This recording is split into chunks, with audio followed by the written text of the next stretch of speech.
জ্বালানি তেলের দাম বাড়ার পর এবার নতুন করে আলোচনায় এসেছে বাস ভাড়া বৃদ্ধি। যাত্রী কল্যাণ সমিতি প্রস্তাব দিয়েছে প্রতি কিলোমিটারে সর্বোচ্চ 15 পয়সা ভাড়া বাড়ানো যেতে পারে। কিন্তু এখানেই শেষ নয়। এই প্রস্তাব বাস্তবায়ন না হলে কঠোর আন্দোলনের হুঁশিয়ারিও দিয়েছেন তারা। সংস্থাটি মহাসচিব মোজাম্মেল হক বলেন, ভাড়া বাড়াতে হলে সেটি হতে হবে যৌক্তিক হারে। তিনি অভিযোগ করেন, বাস ও লঞ্চ মালিক সমিতি একচেটিয়াভাবে ভাড়া বাড়ানোর চেষ্টা করছে, যা সাধারণ যাত্রীদের জন্য বড় চাপ তৈরি করবে।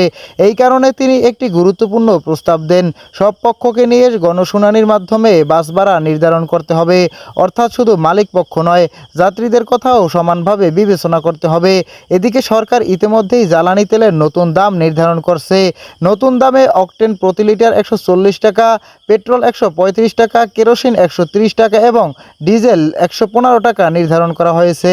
এই দাম কার্যকর হওয়ার পর থেকেই পরিবহন খাতে ভাড়া বাড়ানোর আলোচনা শুরু হয়েছে, তবে এখনও চূড়ান্ত সিদ্ধান্ত হয়নি।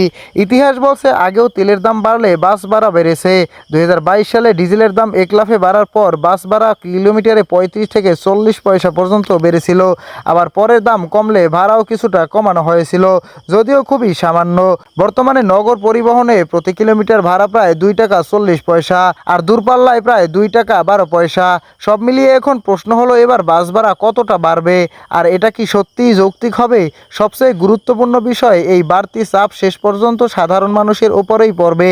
আপনার কি মনে হয়, ভাড়া বাড়ানো কি এখন প্রয়োজন, নাকি অন্য কোনো সমাধান থাকা উচিত? কমেন্টে আপনার মতামত জানাতে ভুলবেন না। ভিডিওটি ভালো লাগলে লাইক, শেয়ার এবং সাবস্ক্রাইব করুন।